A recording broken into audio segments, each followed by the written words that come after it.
How are you? I'm good. I'm good. How are you? I'm good. I'm good. I've been watching you talking to Jordan Hall. I feel like I've been watching you for a long time already today. I haven't had a chance to respond, Mary, but thank you so much for what you said. The one comment you made was extremely helpful. And so, Oh, you mean about wondering why anyone would have an objection? yeah. So, Are you getting that? no, but I was talking to Paul today. Oh, by the way, we spoke very highly of both of you, especially you, Mary. I was saying, well, I was concerned about the one analogy I drew, and Jordan had sort of stuck back and say, John is trying to do this, but it looks like in general people are responding, with charity. But nevertheless, I'm grateful for you saying what you said. So I wanted to thank you for that. Yeah, well, sticks and stones may break my bones, but analogies never hurt me. That's good. That's good. Oh, all right, cool. One of the things I thought we could talk about was to come back on the issue of relevance realization in the ground of being, and Sure. if we can see any sort of personhood in there. Mm-hmm, mm-hmm. And I've been thinking a lot about this in the past few weeks, especially using Eriugena. Thank you again, John, by the way, for the book recommendations. Those were very useful. Yeah, and I'm very, very interested in Eriugena's thought, as you know. JP, I commented on it. I really liked the video you did, sort of trying to integrate Eriugena's ideas with sort of my ideas about the bipolarity between emergence and emanation. I wanted to say right now that that's very, very close to how I was interpreting Eriugena and why I was attracted to him. Mm-hmm. And so I wanted to thank you for that. I thought what you did was very clear. You're already getting other people telling you that video was a very, very clear video, and I thought it was very well done. And Mary, thank you for the link you sent me. I haven't had a chance to look at it yet about the Eriugena talks, but I will definitely do that. Well, that professor thinks that Eriugena should be up there with Thomas Aquinas and Augustine. She's very much into promoting his thinking. I would too. And I mean, Eriugena is going to figure in the After Socrates video because, I mean, what you see is dialectic being taken up, right? First of all, it's written, the division of nature is written as a dialogue, right? So it's very much Socratic like that. But then the dialectic is, it's sort of the culmination of the Neoplatonic vision. It's not only between people and within thought, but it helps us ultimately conform to the structure of being itself. And so Eriugena is definitely going to be in the After Socrates video series. So, I mean, thank you both, because it's very helpful to me. Yeah, and I also want to right away mention, you made a great point. I think when you talked to Jonathan about Eriugena especially, that one of the reasons why you were reticent to associate Eriugena with classical theism was that he was later persecuted as a heretic. Yeah, which is usually good evidence that somebody's running afoul of classical theism. Yeah. So as I was researching, Eriugena in general, I also tried to see a few reasons why he was classified as a heretic. And I mean, because ideally, I would avoid being an heretic myself. So I tried to stay away from this. And there were a few accusations which came up. And as you raised also with Jonathan, it's not clear exactly why Eriugena was persecuted as a heretic. Yes. Yeah. There's sort of comments all over the place. Yeah. One thing which showed up was the accusation of pantheism. But as I said in one of the videos, I think it's kind of a lazy accusation, because Eriugena never tries to reduce God to anything. So I think that's like when they accused Socrates of atheism and corrupting the youth. Yeah. I think that's sort of a stand-in for some, this is like paganism or something. So I suspect that's not the thing. I do suspect that the accusations had some sincerity in them, because he was thought of so highly before he presented the division of nature. So what I mean is, again, the evidence is so underdetermined, but it sounds like people were sort of shocked when he produced it, because he had such a people had such a high opinion of him going in. So I don't think they were out to get him initially. I don't think that's plausible either. So there's some aspect of his work that really, really stepped on people's toes, and his fall was precipitous. He was basically, you know, the court philosopher, the court theologian, and then he disappears. It's such an extreme fall. So the professor that I was listening to today said, she made it sound like he was actually condemned many centuries or several centuries later, that it didn't sound to me like she was saying it was during his lifetime. Yeah, I think so as well. After the scholastic. Oh, the official the official declaration of him as heresy comes later. But the idea is that, again, my understanding, and many people, it's like this, right? Is that somehow goes back to something that happened in his lifetime. That was my understanding. Because, like I said, he disappears, and he disappears under a sort of a cloud of suspicion. Sort of my strategy to deal with this safely was to try to then bridge from Eriugena to Saint Maximus the Confessor, because he's a safe figure because he's a saint, and he's also a pre-schism saint, so he's a saint in all traditions. So if I can make it there, it'll be safer at least. That would be fair to Jonathan too, Jonathan Pajot, because Maximus is very much his hero. I'm interested to agree with you when you talk to him. Yeah, well, I really like that conversation. I mean, it got a little heady, and so hopefully we can make some good analogies for people who are watching, so that we don't get too lost in sort of concept space. I liked the discussion about relevance realization and Eriugena and what that might mean. And Jonathan had this very extended notion of personhood, which I found actually I couldn't quite make. I was getting pieces of it, but I didn't quite see how it worked. And so, anyways, I think this was also get to one of the reasons why Eriugena was seen as at least suspiciously and ultimately condemned as a heretic is there's a distinction which it sort of emerges in especially the Christian East. There's a recent philosopher named David Brasha who has written about this. It's the distinction between essence and energies, especially in the Eastern Orthodox tradition. And apparently you can trace it all the way back to Saint Paul. In his writings, he is the first one to use the terms of energies only when talking about the actions or the manifestations of higher level beings like God or demons and so on. And it's a distinction which you can see also apparently in Saint Maximus, and this allows him to explain how you can have a vision of personhood with sort of very deep manifestations, and ultimately, one of the ways to see it maybe is in the West.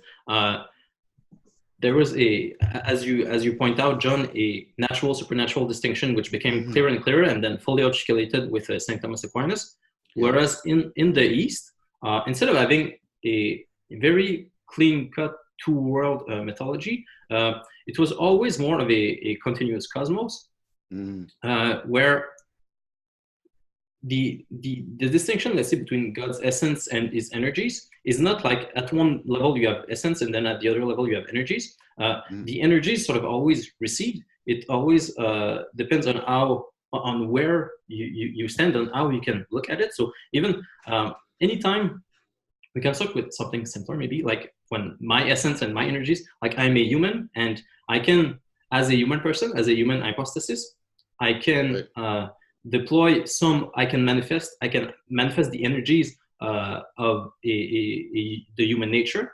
Let's say I'm typing on this keyboard, I'm doing something very human at this moment. So my human hypostasis, I have the power to manifest the human nature there. And in this manifestation, I can bring some lower beings into participation there, like my hands, for instance. I can bring my hands into typing on the keyboard, and an important point there is that when my hands participate in my energies, in my typing there, they can participate more or less. Like maybe I have a disease in my hand and they don't fully respond to how I'm typing. But if my hands are fully healthy and they fully participate in my typing, and if they fully participate in my energies, then my hand is also more fully a hand. You know, it's a healthy hand. It does what it's supposed to do, and so on. So you have a notion not only of I am a human. I'm an institution of the human nature. I can manifest this in doing certain things, and I can bring lower things in such manifestations in my energies. And with this distinction, this allows Saint Maximus to do things, especially having to do with bodies, which Eriugena doesn't, and some things which seem very suspicious from a Christian point of view. So, for instance, Eriugena doesn't think that we had bodies before the fall. And also, on the other end of the spectrum, it's not clear in Eriugena's system why the incarnation was important. Why was it important that, let's say, the Logos became a body? And also, he doesn't talk much about how we can participate in this, how we can participate in the body of Christ, whereas it's all over the place if you read about theosis in St. Maximus, that divinization takes place within the body of Christ, or as Mary, you've been talking lately in your videos, in a community of Logos, it takes place within sort of really a body. So this is, those are all touch points which Eriugena doesn't, sometimes when you read the Periphasian, you can see it here and there, where he mentions the incarnation and the fact that the word became flesh and so on, but it's not clear why it matters, really. It doesn't give the sort of precise arguments which Maximus is able to give. And I think it will come down to this link between and how an essence, when it's initiated into a person, into a hypostasis, can then manifest itself at those different levels. Can I ask you a question? Yep. What is the difference between what you're calling energies and what we would call works? That's a good question. What do you mean by works, especially? What sort of examples will you have? Well, like just what you said about like typing on the computer. It's like you're doing work, right? And isn't there etymologically a connection between the word energy and the word work? It's not etymological, it's definitional. Energy is the capacity to do work within physics. Okay, okay, that's what I thought. I knew there was some connection. So I guess my question is then, what's the difference between what you're describing when you talk about like typing on the computer or doing something that, it's like your essence becomes manifested through a work, or I don't see the difference between that and the word energy. I wonder why we're using the word. If energy is a capacity to do work, but you're talking about the doing, then why are we using the word, continuing to use the word energy instead of the word work? Good point. One, the important thing is that, especially in the East, they will identify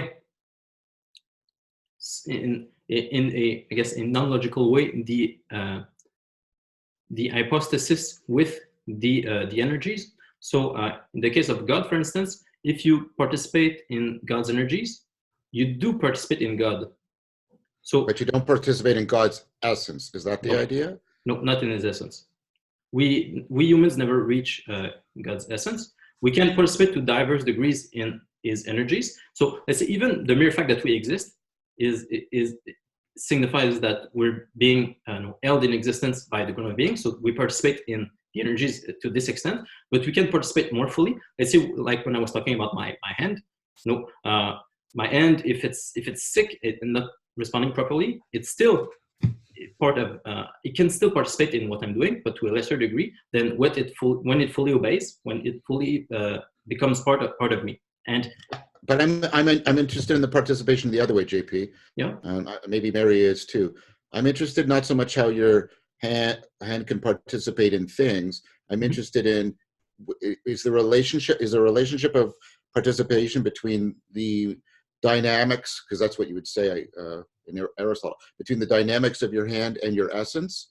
Like your hand is part of your identity, such that if I cut your hand, you say, "Oh, you cut me," right? You don't say, right? And I'd be guilty of hurting you as a person if I damaged your hand. Is that what's being invoked here? That that I mean. I mean, they talk about the hand of God in the Bible, so we could even use that as a metaphor, perhaps. I mean, I'm trying to see what this does in terms of our participation in God. That's what I'm trying to get at. So the idea is we can interact with God's hand, and God's hand has a participatory identity with Him, but God's hand is not His essence. Is it something like that? I'm trying to understand what's going on. Yes. So I'm not sure I see the point you just made about how you wanted to see it the other way around, in the way how my hand. You were telling me how your hand could participate in the world, but I was interested in how your hand participates in your essence. Okay. I'm trying to get at the relation within God between His energy and His essence. What's the nature of that relations? Because there must be some metaphysical difference, because I can participate in God's energy according to you, but I can't participate in God's essence. So the relation can't be one of identity between God's energy and His essence, but it can't be one of disidentity, or then I can't enter into a relationship with God. That's what I'm trying to. Yeah, that's a very deep question, and I suspect that this will have something deep to do as well with how Eriugena reunites the four divisions of nature. Sure. Because ultimately, all the divisions do all together. There's a sense in which, let's say, the created, uncreated, the created, uncreating is part really of God itself. In being in God, it cannot exist outside of it, or it will just cease existing. So there has to be a relationship that's hard to articulate, and I think this is what they're pointing at with the essence energy distinction. But so I mean, it's something like it's something like, and Jonathan was talking about this. The Neoplatonic idea that the hypostasis, right? It's not essentially identical to that with it. That's why it's a relationship of participation, right? The intellect, the realm of the forms, the eternal interpenetrating system of the forms in the Platonic sense, participates the one. It's actually a transitive verb, right? It participates the one. It proceeds and returns, but it is not identical to the one. And it sounds like you're saying that you see Maximus doing the same kind of thing. Yeah, but I do think that also, as Jonathan said, that in Christianity, like, the most important thing is that the infinite is equal with the manifestation of the infinite. That you really do want to identify. God with His energies.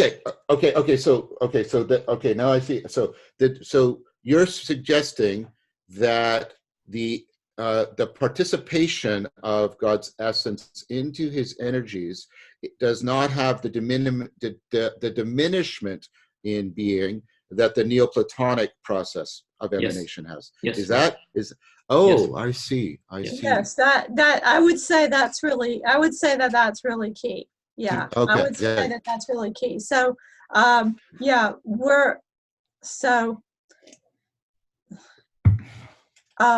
and this is where I would think that we make the great distinction between the created and the uncreated. The God, the uncreated, and all of the creation, right? That okay. Let me see how I can put this into words. So the things that are contingent, the things that are created, can participate to a greater or lesser extent in God's energies by cooperation, okay? Yes. And this would especially be true of the intelligent creation, which can choose to cooperate, right? And then, but it's not as though God is sending forth beings that are less and less and less Him down. I'm kind of losing the way to express it. Okay. Maybe JP kind of understands what I'm saying. We're not like everything that there's a sense in which everything that is created, from the highest angel to the, lowest, slug, to every, atom, is in a way equal in being creation, as contrasted to God, who is uncreated. Okay, so let me give you an example. This is something I thought of years ago, but it's just an illustration. So many years ago, I don't know if it was National Geographic, Scientific American, or what magazine it was, but they would have a page in there, and what they would be doing is showing you something at great magnification. Yes. Right, and then you would try to guess what the thing was, and you could never guess, really, because it would be so different from the thing that you saw if you looked at the thing. Okay, so one time they had an image that it looked like the surface of the moon, with all these craters and everything. It looked just that, like there were cliffs that you could fall over and all of that. And then, you tried to guess what it was. Well, it turned out that it was the surface of an egg. Okay, which seems so smooth to you when you hold it in your hand, right? Even though it might have slight texture, it doesn't look anything like it. It's got craters and cliffs on it. And I remember thinking, when I saw that, down here in the realm of creation, or down here on earth, we see so many differences, we like, even between human beings, and we're always looking at, who's at the top of the hierarchy and who's in the middle and who's at the bottom, and we see all these differences. But maybe, I remember having this thought, maybe from God's perspective, we're all equal, because I gotta turn off my email. Second, I forgot to close the window. So anyway, so does that make sense as an illustration of what I'm trying to say? That the difference, there's this absolute difference between the uncreated, between God, the ground of being, and all of creation. That there's a way in which all of creation is actually just that has the same status. It's not a diminishment, even though I think there's definitely a diminishment just having to do with the fall. That's one thing. Well, let's try to stay away from the fall for just a minute and just talk about it in terms of the creation for a minute, because we can always come back and talk about the fall, So sorry, Mary, I want to make sure you're done. Yeah, I'm done. So I'm trying to get this. I think I'm getting a glimmer, but I'm not.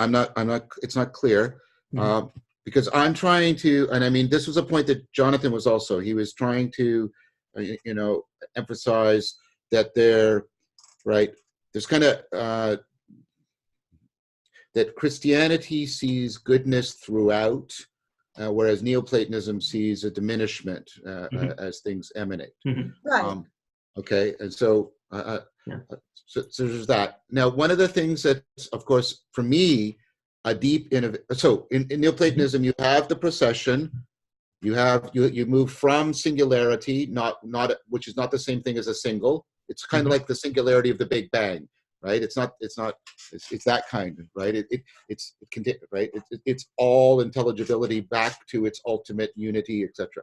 Right? And then it proceeds out. But everything is also simultaneously returning, which right? But the big difference, I think, in Eriugena for me, and why I'm so interested in, and give me a second, guys, and I'll try and connect these 2 points together. So I don't mean to trespass on your patience, right? For Plotinus, for example, there's the diminishment all the way down, right? And there's a sense in which the emergence isn't really the return isn't emergence in the sense I would talk about it. Mm-hmm. It doesn't. It's a return. Think of the language, right?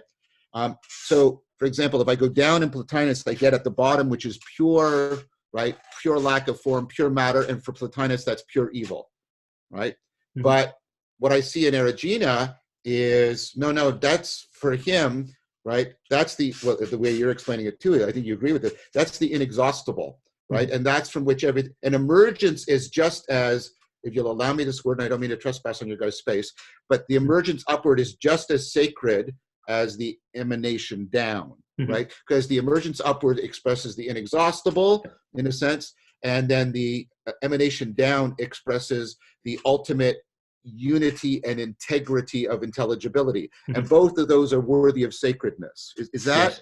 Yes. And another way, go on. Yeah, and that's why I wanted to mention the fall, just because when we... Well, before we go into the fall, let me just say that instead of the up coming down and going back, there's another language we could use. We could use origin and telos, right? Well, telos is really the origin.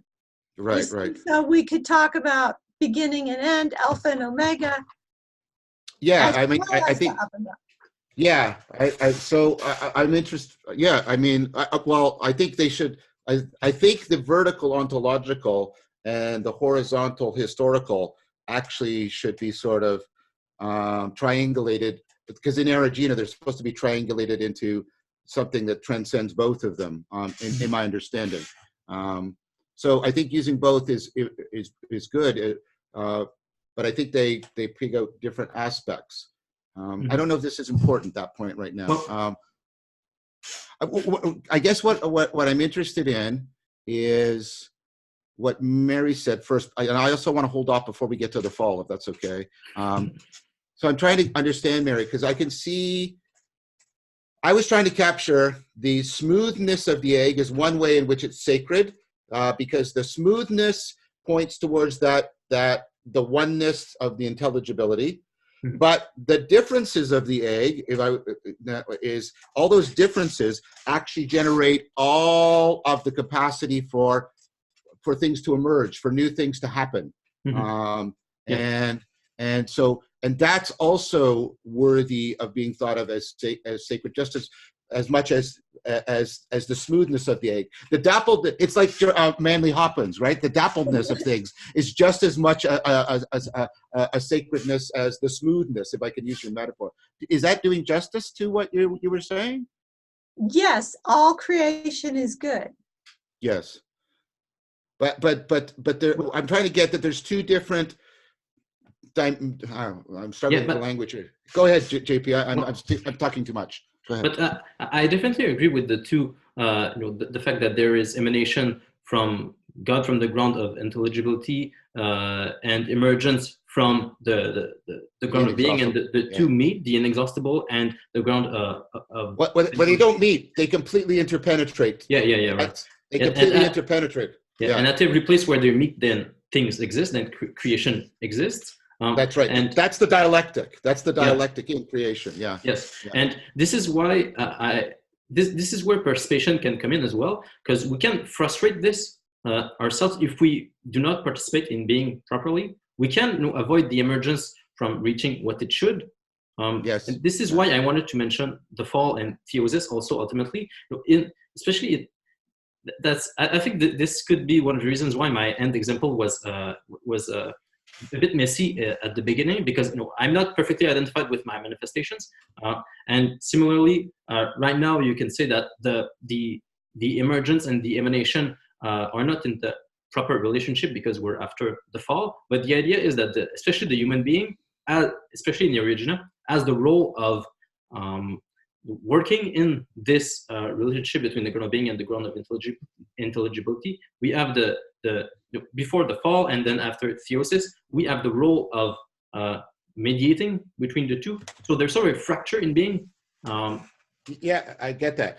And I think, and the point of the dialectic in the division of nature is to exemplify how we can come into greater conformity, not in what we say, but in what we in how we think and interact with each other. So it's more about our being, and that is how we can come into a better alignment with sort of the flow of the dialectic of being. I think that's deeply right. So here's what I wanted to say. I mean, and this is what was also going on with Jonathan, is for me, be charitable to me, guys. I'm trying. Okay, so in deep learning, which is, some of our best artificial intelligence, and it looks like how the brain, and this is, and I make use of it in relevance realization, and that's where Jonathan and I might have had a connecting point. What you see is you see the system cycling. You see the system cycling. So what it does is it does compression, and it tries to get what is invariant, and in that sense, eternally sort of one. And then it flows out to all the variations, right? And then they are gathered back up again. And that's, of course, the model of relevance realization, the model of evolution.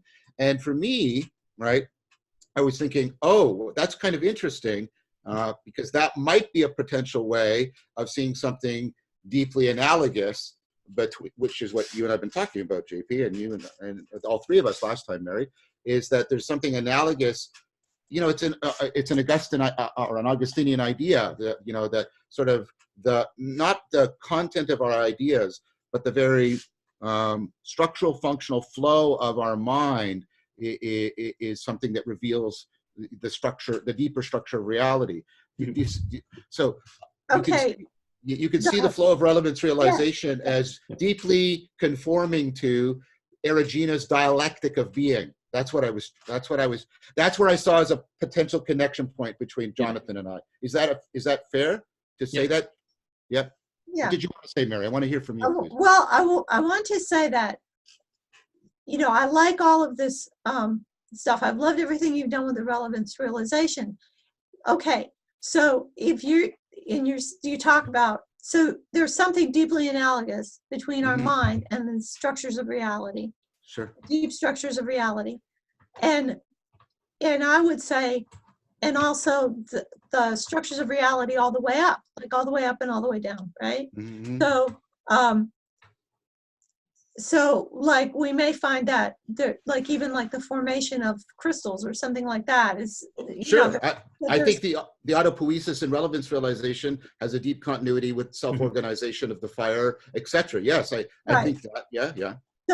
So down now, more like to JP's points about, well, this goes down, but also why wouldn't it continue to go up? And so then I have to come back to the question that's kind of like the point of tension between us, which has to do with why wouldn't that be mind there and a person, because it seems to me that we value mind. Sure. We value mind over matter.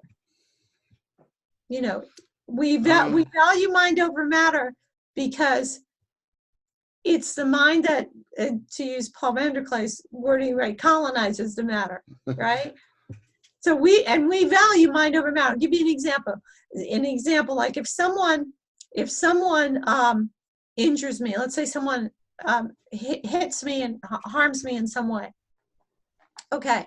So there's the physical reality of that thing happening, but my sense of that incident is going to vary greatly between whether that person accidentally hurt me or had the intention to hurt me, right? Although, the state of the mind, we value it over just the material reality. So, I mean, in some senses, I understand you, but so what I'm trying to get at is if we value mind over matter, okay, and if we can't go up above the human in value, then isn't it the case that we have to look and go, well, we're at the top.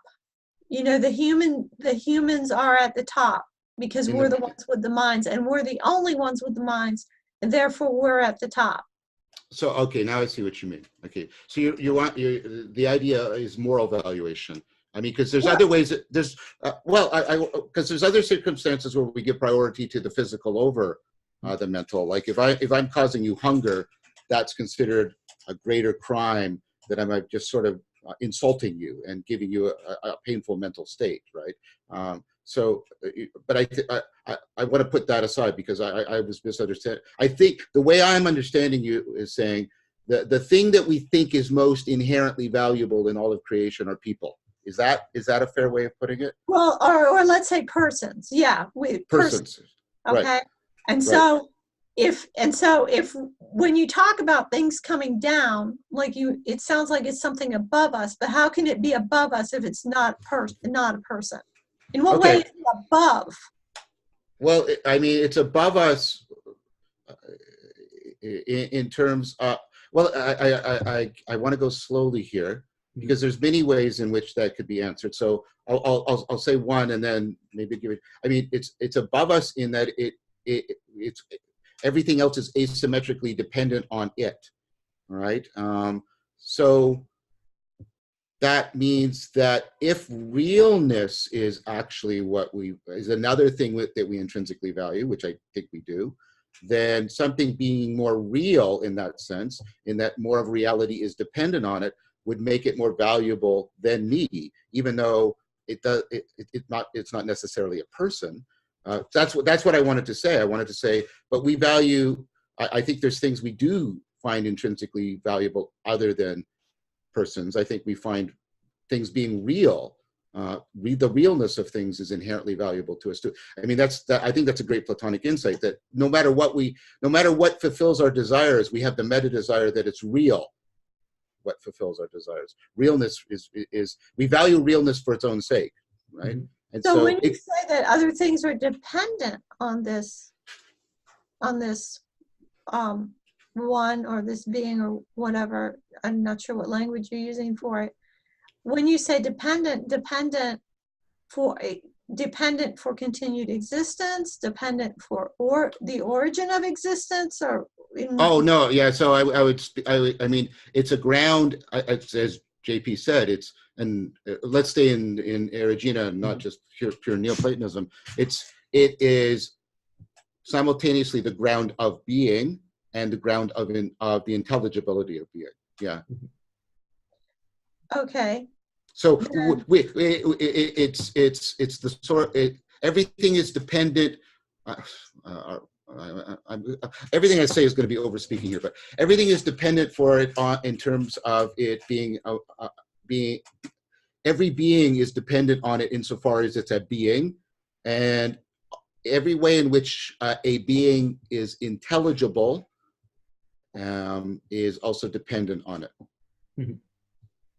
So how does it? So then it must know intelligibility. Plotinus, for example, argues that that's a mistake because the ground of intelligibility can't be an act of knowing, because the act of knowing depends on the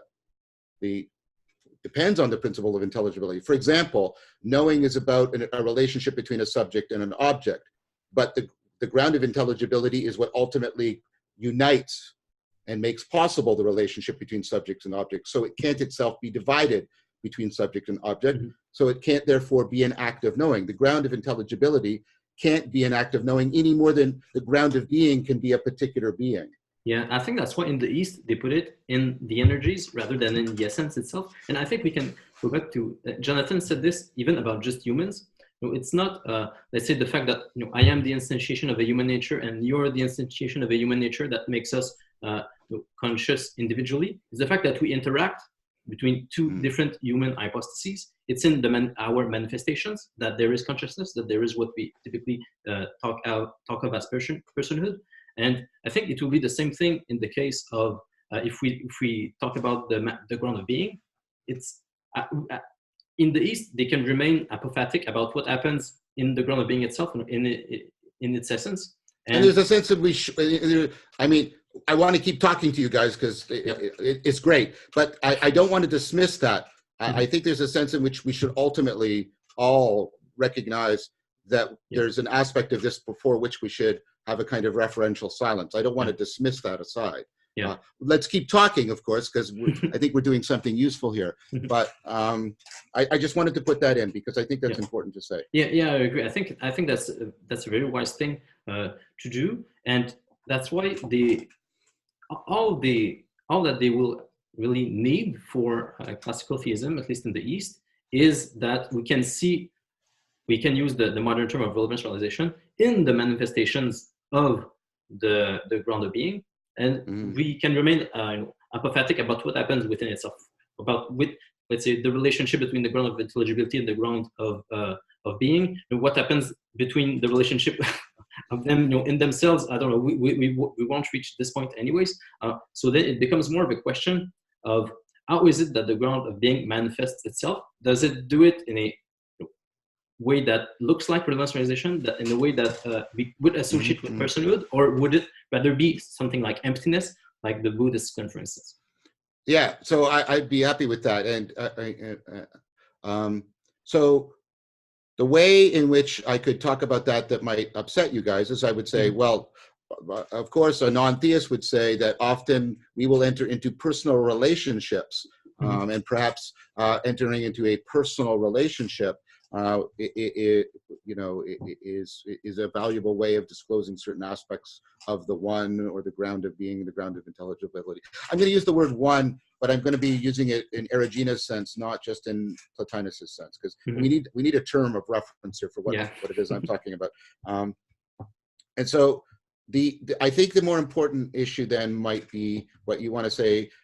I think there's a move you can make, and maybe I'll make it on your behalf, and you'll say, aha, but John, we were talking earlier about how the manifestations have a kind of, they participate the one in some way.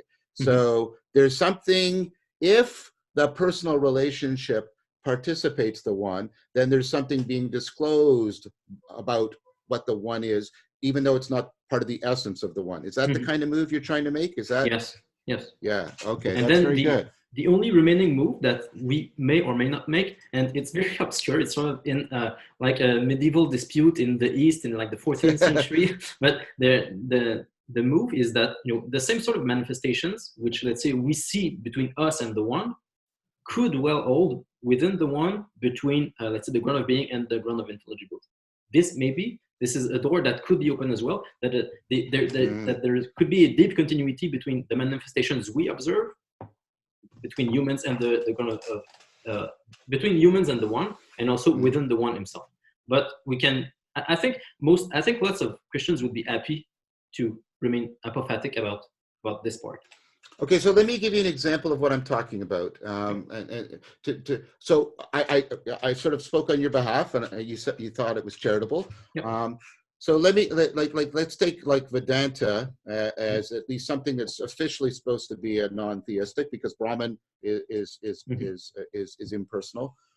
But Vedanta says that the individual gods, right, are the personal manifestations so that we can enter into personal relationships, but Brahman is itself, right, impersonal. So that's what I mean about, you can use all the language we're agreeing on here and then still ultimately say, because that's what Vedanta does, but ultimately non-theism, right? That was the point I'm trying to make. Well, I think this accords well with, I don't know if you got to hear my last video, or Paul van der Klee's video where he talked about the metadivine realm. That many polytheistic systems also posited a metadivine realm, and the metadivine realm could be personal or could be impersonal, or could be a fight or a battle or a contest between the fates. Right? Yeah, the fates are a pretty example. Yeah.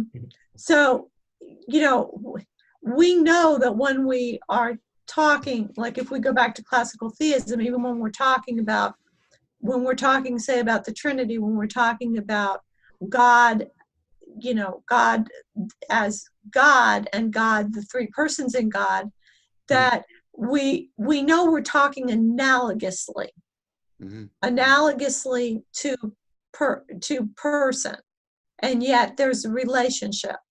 So we're not, so the idea that, that God transcends the category of person is already part of, it's already part of Christianity. Mm-hmm. So I don't have such a problem with that. I think there's tremendous, how can I say it? There's a lot of utility, definitely, in a personal God in many, many ways. I mean, psychologically for humans, there certainly is. Plus, if there is a real revelation, which we believe there is, that there is a revelation that God gave us to enter into this personal relationship with him. So we're not, we can grant many things, but at the end of the day, we're sticking with a God who is personal. Sure. But that's not to slight or to say that, that's not to make light of or not respect the experiences and the traditions of those who say this God is not personal, because even for those who have a non-person, or that the ground of being or intelligibility is not personal, because usually, in almost all cases, as far as I know, there are personal entities that come between the human person and that ground of being, such that, like as you said, that a relationship can form. And so we talked before about the ambiguity, the Higgs society, right? Taking that as seriously as possible, or as factually as possible. When we talk about how the structures of reality go all the way down and through, I think this applies even to our to how we relate to persons, in the sense that when we're in doubt as to whether there's a person there, when we have an ambiguous situation in life, we go for the person.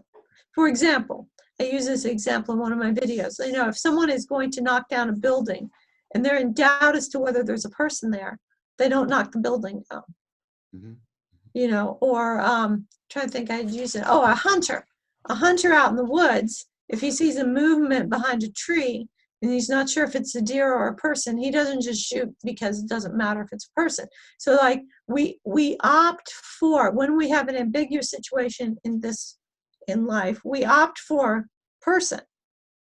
Okay, I think that's very good, Mary. And so I want to respond to that in depth. And maybe it will actually be a response that closes some distance. First of all, I just want to bring out that there was two parts to my argument. There was the ambiguity, right? And then there's also that there's no logical decidability for similarity. There's no algorithm that can say this is objectively more, X is objectively more similar than Y, because, well, if you remember the argument, any two objects are actually indefinitely similar to each other, or indefinitely dissimilar to each other logically. So there's no algorithmic, there's no way to give a deductive evidence or proof or decision procedure for similarity. So I just want to point out that it's both of those. So that means that actually puts a lot of weight on the pragmatic aspect of your argument. Do you see what I'm trying to say? You can't sort of say, here's the rule, and if you follow it, that will show that this is the correct analogy, which is not what you're doing. I just want to make it really clear though where we're playing, right? Okay, so the issue about the pragmatism is, again, so pragmatism is ultimately how things are relevant to us, and I'm sort of on record as saying I don't think there's anything that's ultimately always has priority and relevance. And so I do think we do make those kind of decisions, again, when we have moral concern. But when we have epistemic concerns, we sometimes go the opposite way. We say, for example, we made tremendous progress in disease when we stopped personalizing diseases and realized that they were created by these impersonal forces, bacteria, etc., things like that. When we stopped thinking of them as demonic possession, etc., we made tremendous progress, and we alleviated a lot of suffering. And so you can say, well, in that situation, it was actually going impersonal actually had great moral benefit too.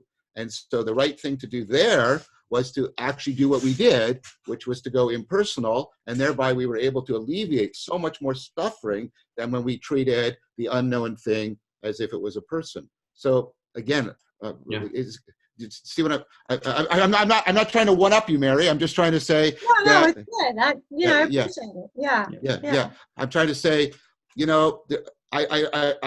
I think there's context in which you're right. There's context in which we say there might be a person there, and that's what I should do.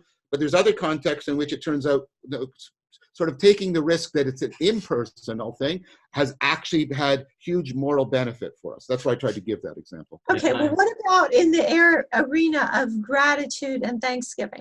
Okay, this is another one of your good arguments. I hope you take that I'm responding to you with some good arguments as indication that I think you're giving good arguments. And I hope that's understood. I want everybody who's hearing me to hear that. So I thought a lot about that because, and you mentioned, I think very correctly, that the expression of gratitude is part of my daily practice, for example.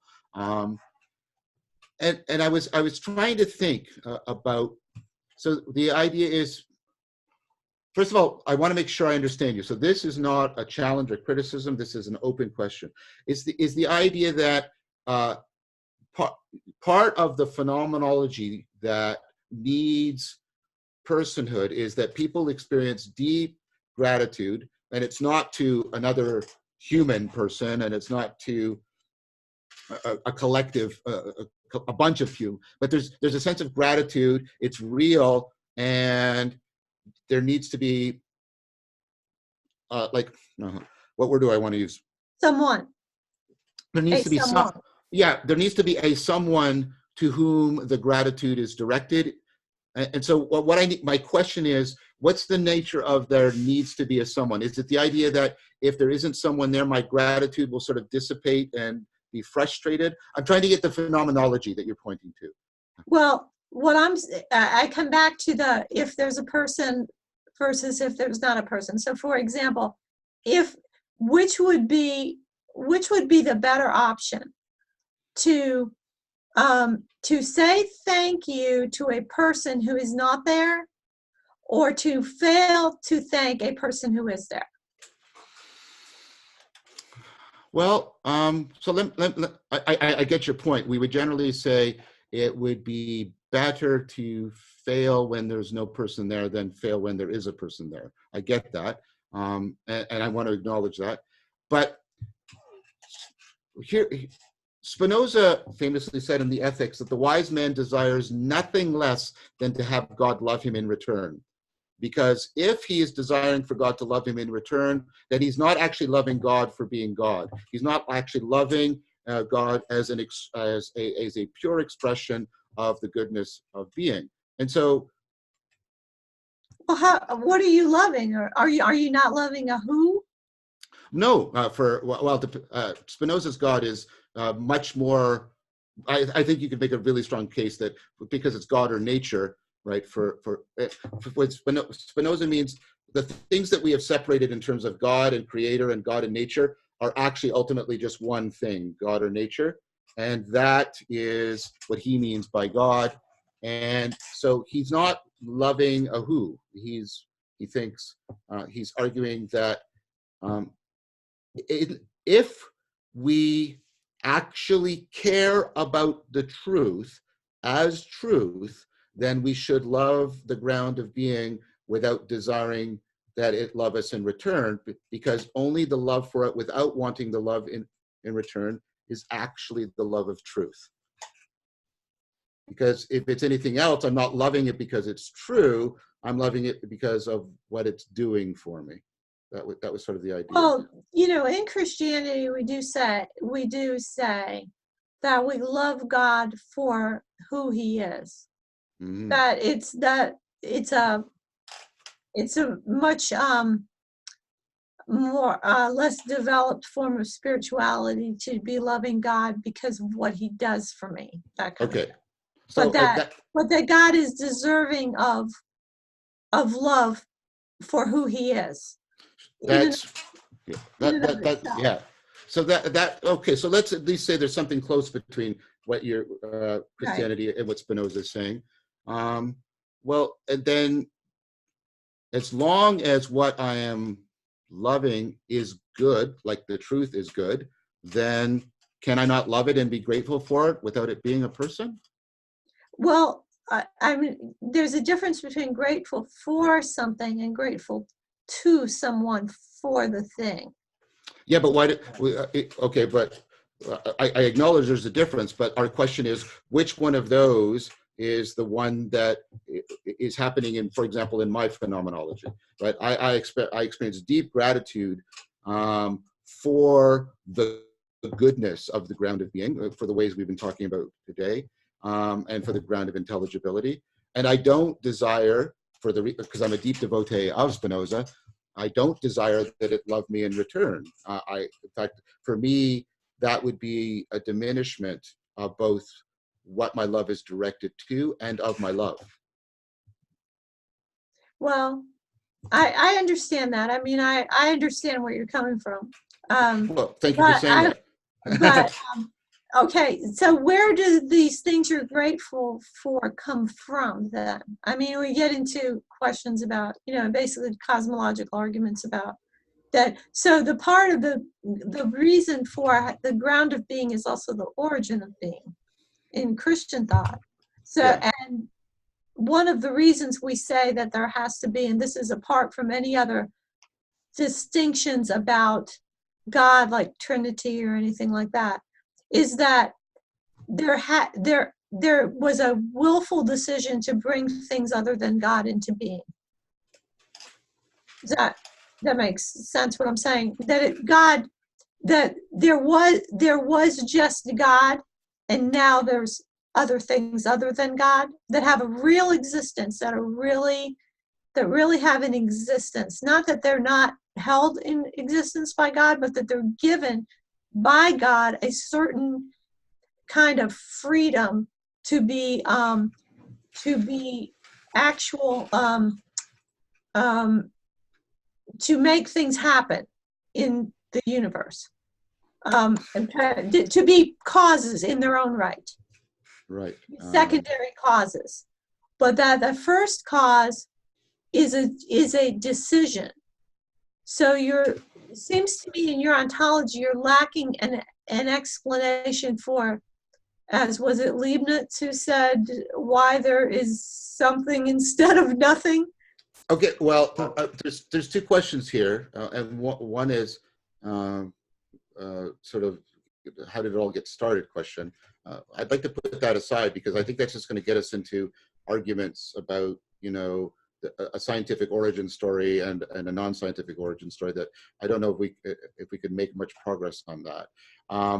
The other one that I'm trying to get, because I think maybe this is one of the reasons why Eriugena was thought to be a heretic. I mean, because Eriugena thinks that God's creation ultimately doesn't leave God. That God's creation is ultimately an expression of and a way and continuous with God's self-knowledge. And that sounds to me also like what you guys were saying earlier about the manifestations of God are still God. And so I'm not quite seeing what you want me to give up, because I'm not sure. I'm not sure I'm not sure that you gave it up earlier. Anyway, I mean. Well, I guess that it's when. Go ahead, Eriugena. In the Go way, ahead, JP. In the way in which the ground of possibility, the ground of being, will constrain himself into making things exist, then the question will be, in this manifestation, is there how much room, I guess, maybe is there left to change to chance? How much relevance realization is there guiding it towards something? Because I could see, if we just leave it there, I could see this I could see this going either way personally, where if we just take those two ideas that, well, we know that there's real possibility in the world, there is real emergence of things, and we also know that there is real constraints on those possibilities, and that the world exists between those two.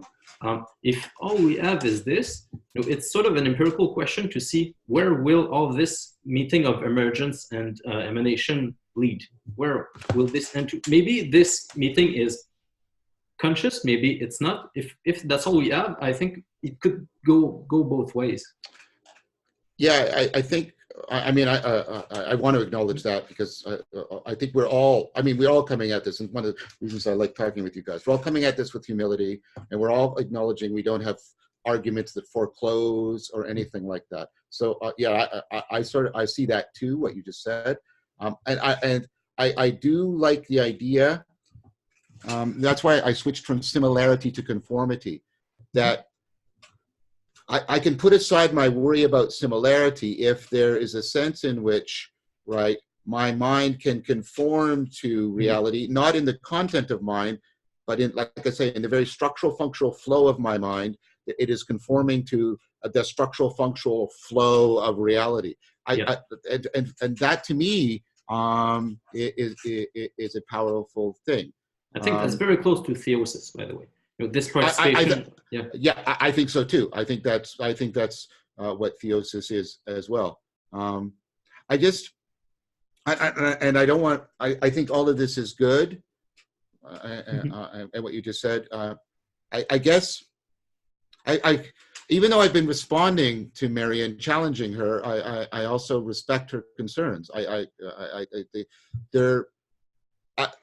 I keep asking this question, and I'm not trying to be badgering.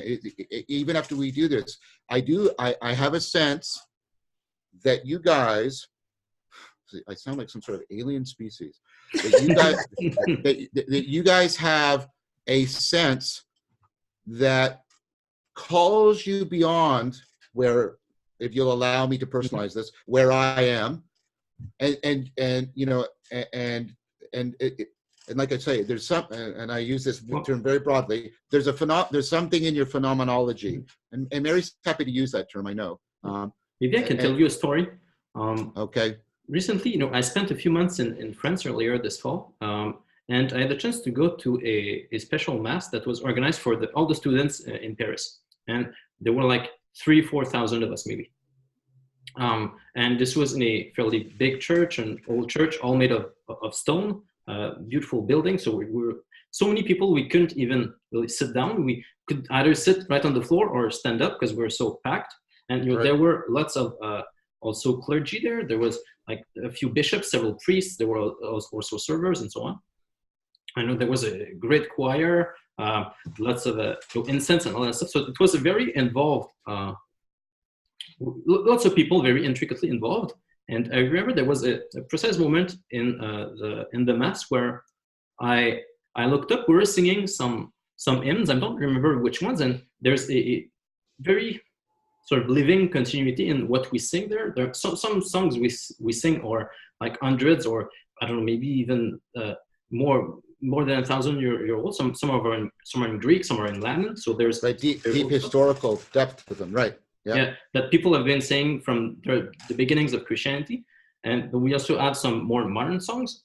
But the precise moment where I remember was we were singing one of those, and in unison with lots of people around me. I had people I loved around me, all combining our voices into one, while the priests and the bishops are also upwards, and we're all looking at them towards the altar, and we were also incensing. And I sort of looked up, and I saw this old rock ceiling with a thick layer of incense that had raised up, and this felt really maybe otherworldly would be putting it maybe too strong, because it more felt like I was as much maybe in the Middle Ages as I was in 2019.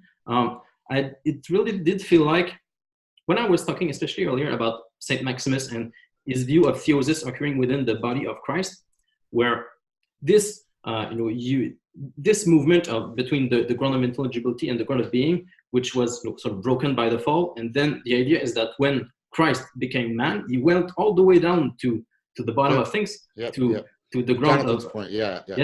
and then when he raised everything back up in a way that is deeply continuous between heaven and earth, between the ground of being and the ground of possibility, because he's both the Son of Man, having emerged from the earth, and also the Son of God, having come all the way from emanated down. heaven. Yes, yep. Yeah, I get that. Yeah, that's very powerful. Yep.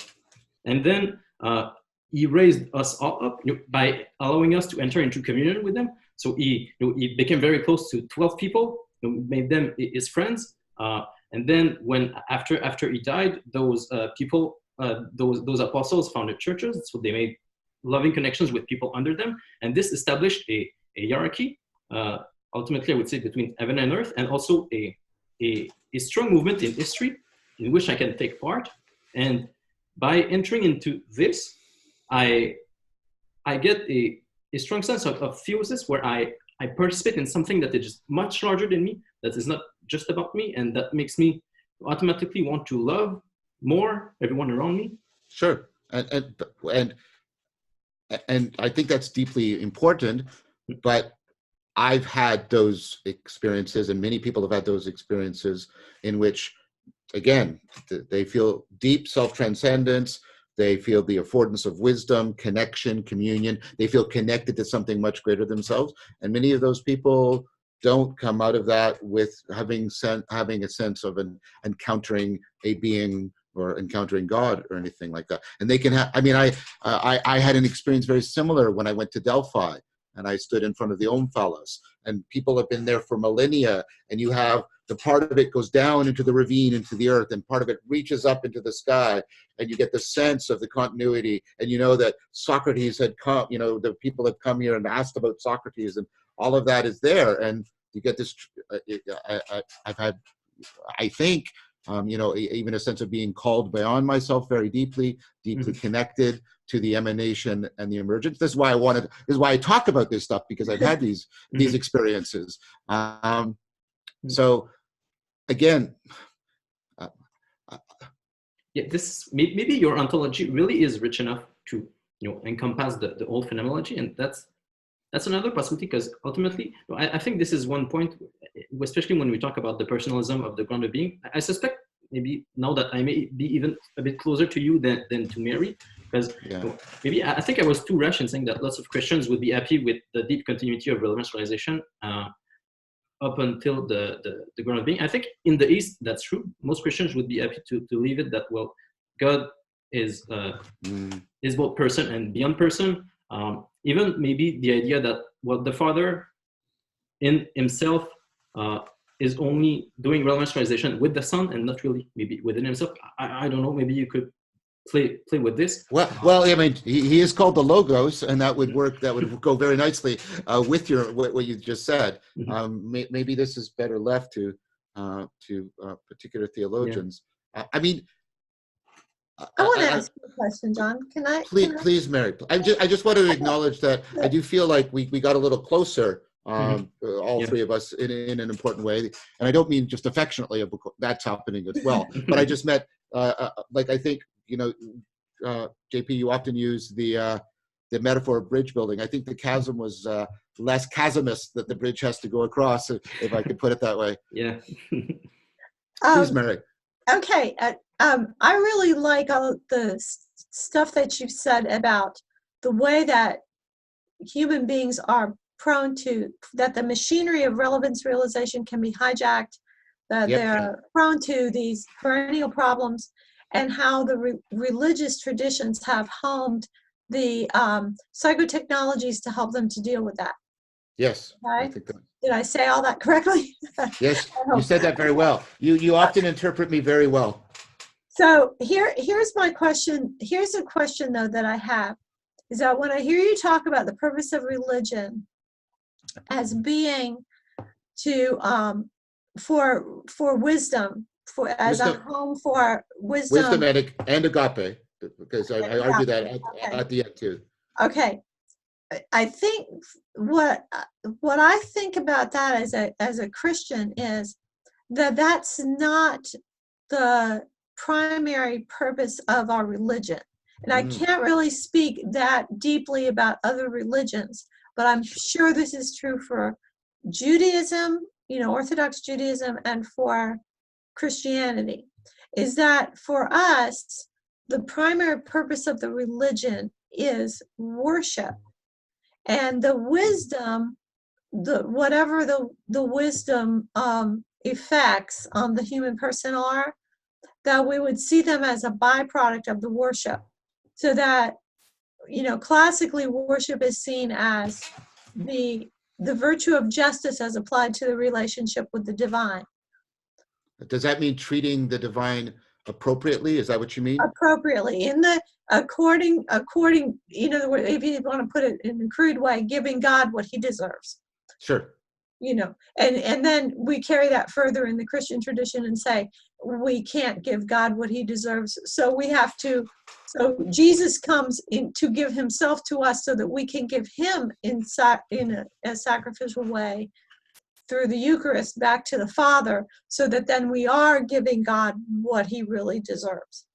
And so, but that the virtue of justice in the soul, or righteousness, the same word is, the word is the same, translated sometimes righteousness, sometimes justice, is that by developing that righteousness in the soul through doing the worship, that is what then I would say the other wisdom things follow from that. The other orderings of the soul follow from that.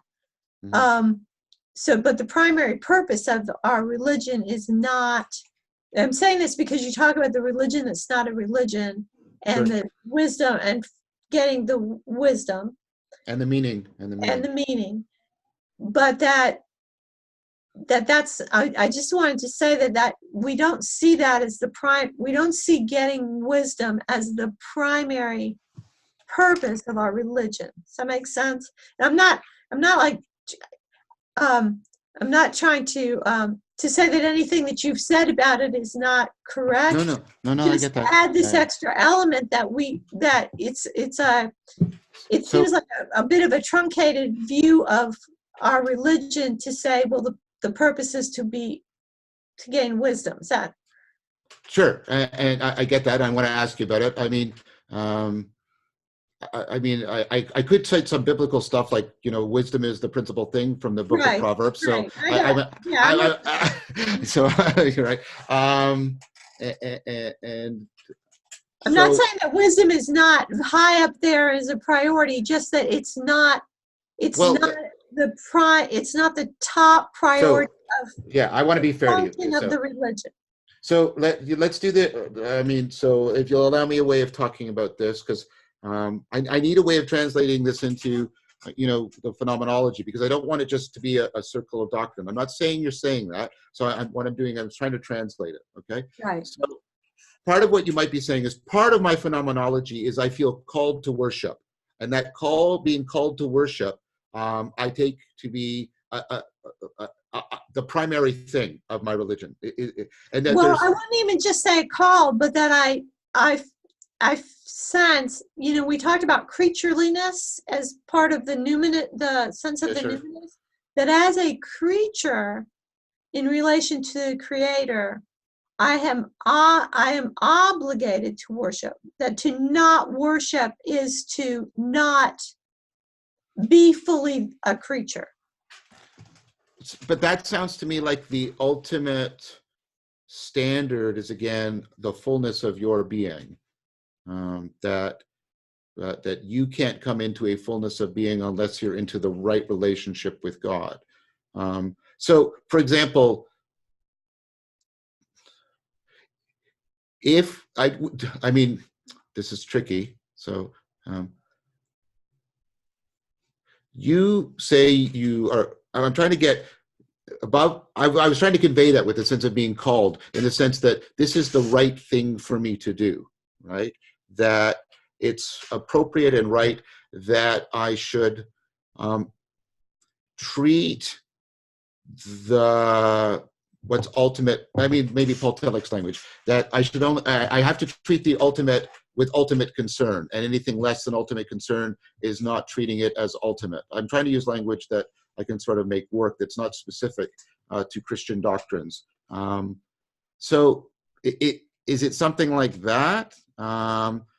Because I get that. So you've heard me talk about the difficulty with idolatry is we treat something that's not ultimate as if it's ultimate, and then that radically disconnects us from reality, and that's a fundamental loss of meaning. Because remember, I don't mean meaning as semantic meaning, I mean connectedness to what's most real. And so it sounds to me like what you're saying, I'm sorry, is that, well, what worship means is I want to realize the most relevant connection to what's ultimate, and part of that means that I should always be treating it as if it's ultimate. Is that right? Well, yes, I should be treating God as ultimate. I should be treating him in that way. But so other religions do that. I mean, right? So and other, I mean, so for example, Buddhism. Buddha said, everything that I do is for the ultimate concern of nirvana, right? Everything is in the service of this, and it's not in the service of him, right? It's that only in the relationship to nirvana will human beings achieve enlightenment, which is the Buddhist way of trying to say the best possible life they could achieve. And to use your order of causation, right? The wisdom is ultimately in the service of enlightenment. Wisdom is ultimately in the service of realizing nirvana. So that seems to me structurally the case in something at least deeply structurally analogous in other religions. Is that?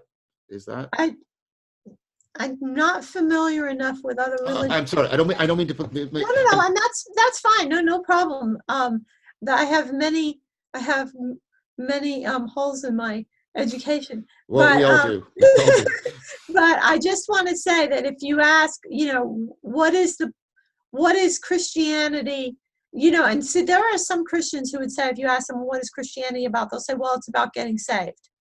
Yeah. But that's a rather truncated view of Christianity. It really is about, that giving God what is due him. And then, like I said, we know we can't, because of our fallenness, give God what is justly due him, the praise and the worship that is justly due him. So he has made that possible for him. Now, that's one part of it, but that's the most important part. And I would say that shows at least in the Catholic and Orthodox churches, in that the divine liturgy or the Mass is, the Eucharist is, as we Catholics say, the Orthodox would agree, the source and summit of our faith. That is the sacrifice provided to us to give back to God by Christ, by which all the other things come: the wisdom, the agape, the everything. Okay, that's good. Right. So I guess right? the difference maybe is that in the way in which we can participate in the ground of being, maybe it's closer to the body, or closer to matter within Christianity, where it's not the way we confirm with the relevance, with the cosmic relevance realization, is not just an effort on our part to to conform. Yeah, it's not just an effort on our part. We also think that God reaches down, that he became that the manifestations of the ground of being sort of don't just sort of do the bare minimum maybe of sustaining the world into existence so that things can emerge and so on, but and this would get probably into the point of miracles, which we sort of alluded a bit to last time we talked, but that and this would tie in with the phenomenology, where in the phenomenology of Christianity, maybe we give a greater part of, we acknowledge more that maybe the effort that being does for us, that the ground of being does towards us. Do you think that's fair? Is that fair to me or fair to Mary? Who are you asking? Well, to everyone, basically. I mean, I feel like you shifted ground away from Mary a bit. I think Mary was saying something like, independent of whatever it might have done for us, the ultimate is deserving of being treated as ultimate. And then, but that's how I put it. And then I heard Mary saying, oh, yeah, John, but something more. There's, and I'm trying to put my, is it something like a sense of service? I'm trying to get what's, because not all religions are worship religions, right? So the Buddhists don't worship nirvana, but they think it's ultimate and should be treated ultimately. Right, but that's why I'm saying that it's I'm saying that we have a disjunction between. Okay, I hear, because when I hear you talking about religion, yes. And like I say, what you're saying about religion being these, containers for the set of psychotechnologies by which we gain wisdom, which I think is all true. Leaves out something in Christianity, I believe also in Judaism, although I don't know that much about how Judaism sees itself at the now versus how the ancient Jews saw themselves. Well, it's also leaving something out of Islam in the sense of submission to God, because that's what Islam means. Right. So, okay. But what I'm saying is that it's leaving out in Christianity the concept of worship as that worship is what, what is the church for? It's for worship. Now, beyond that, of course, there's many other things. There is the wisdom, there is the agape, there is the community, there is the and there is that by their fruits you shall know them too, right? Right. There's all that.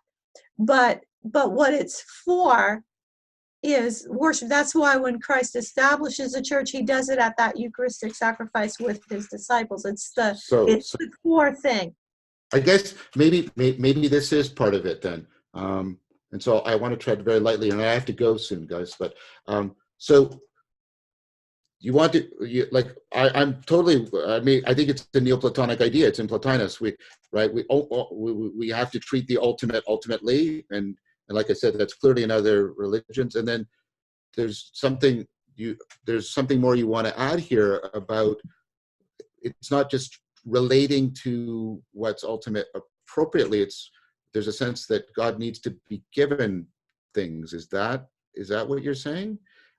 Because that sounds sort of futile to me. Because I don't think God needs anything. That would undermine everything we've been talking about. How everything is right. So God doesn't need that. Should it be that God sort of the Son gives something to the Father with us, that we can participate in what God gives himself in this sense? Is that sort of what you're pointing at, Mary?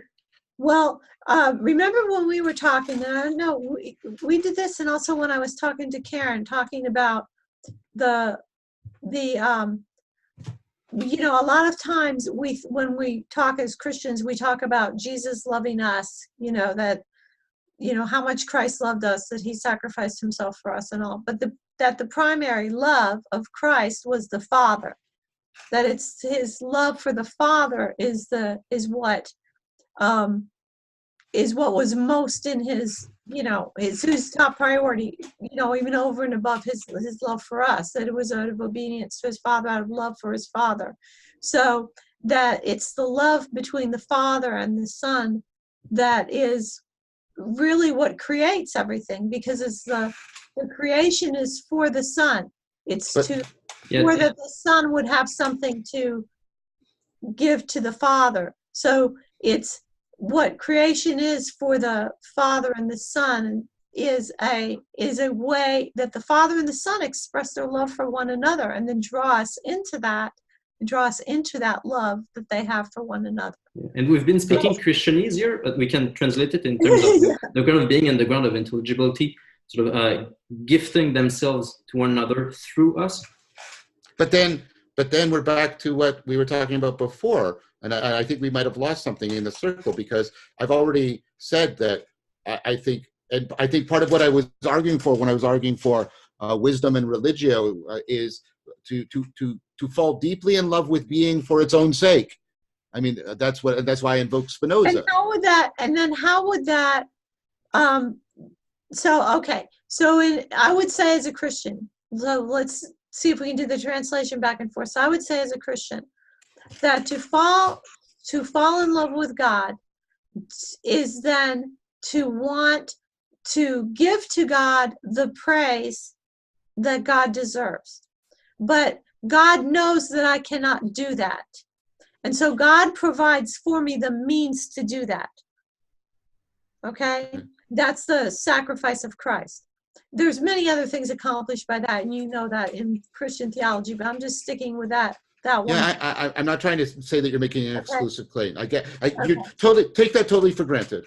Okay. So, what did you say just before? Falling. So my question then would be, okay, so you have fallen in love with being. Okay. So with the ground of being. Yeah. With the ground of being, how do you express, and this is not like an argument, it's just like a, back and forth to understand. Yeah. So how do you express your love for the ground of being? How would you say that works in your? Well, it works. So if it depends what you mean. I mean, it would be analogous to you come upon the Grand Canyon and you realize there's something above and beyond you, and you say, ah. You express awe, you express, right, reverence. Or like when I'm listening to I'm only using this as an analogy because we're trying to talk here. So I'm using aesthetic analogies. I'm listening to perhaps, the Seventh Symphony by Beethoven, and I feel tremendous.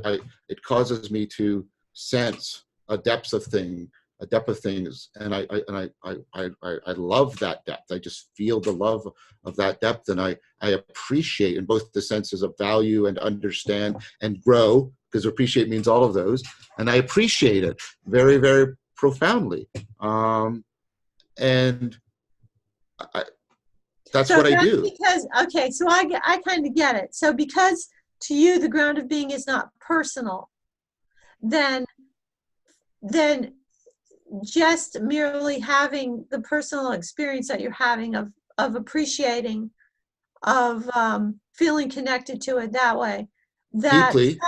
But then we get back to if you know the ground of being as personal, you can understand then there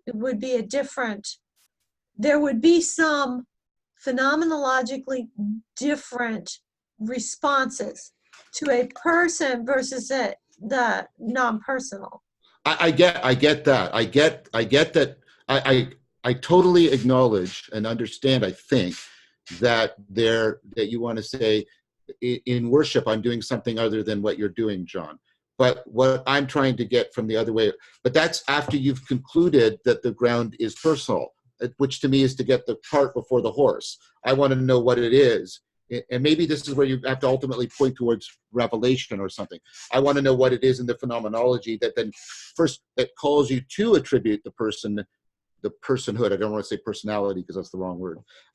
Such that worship makes sense to you, right? My question isn't what. Sorry, I just want to finish my point, Mary. Just in a sentence, right? My question isn't what follows from you treating it as a person. My question was, what leads you to treat it as a person? Okay, so I would say presence. Presence. You get it. So you get a sense of a presence of a person. Yes. And then I don't. Okay. And so that's what that, and not because in fairness to me, I wasn't around a lot of people who claimed that and tried to get me to, like, they brought me up to try and experience that and feel that. So if that's what it comes down to, then I have nothing to say to you. And I don't mean in the reticent, I'm pulling away. I still want to be in relationship and communion with you. It's just, I don't know what to say there. Yeah. So because there is the revelation, there is the ontological arguments about the creation being a decision of a person. Mm. There is all of that, but then there is the sense of presence, which I think JP was kind of hinting at himself. So there is all of that. That's why I say that when I'm hearing you talk about what religion is for, I feel a little bit like it's not totally grasping what we're experiencing within our religious experience. However, that's not to say that I would in any way impugn the endeavor to bring as much wisdom to people and as much meaning to people as possible, but that I think Christians are still going to be there. We're still going to be around, and we're still going to be saying, there's a person here we want you to get to know. We'll still be saying that to people, and many of those people will get to know that person. They will have that experience of presence, and it will be transformational for them in ways that you would approve of. Yeah. I don't disagree with that. I guess one thing to say back is I was not trying to speak about what Christianity was, because I think it's fair for me to say that there are things that are bona fide religions, actual religions, world religions, in which that sense of the presence of a person is not felt or valorized within the religion. And so I was trying to speak as to what I think, because I'm ultimately in the series, I'm trying to be a scientist. I'm trying to find what are the universal principles of this phenomena.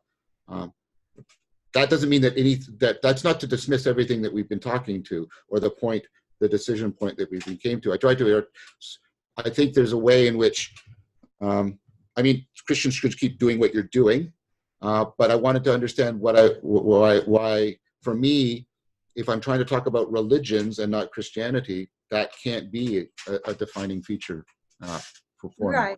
Right. Yeah. I understand that, but I just wanted to make the point that that's kind of a. Do you think I've ever disrespected Christianity? No, not at all. Although I do think maybe in his conversation that I saw with you today that Jordan Hall was a little bit dismissive of the value of vows. Yeah. But that might be a nit I need to pick with him sometime. He's such a great character. I thought when I read the title of your video with him, I thought where you had the two numbers, the Roman numeral. I thought it was just an LL. I thought, then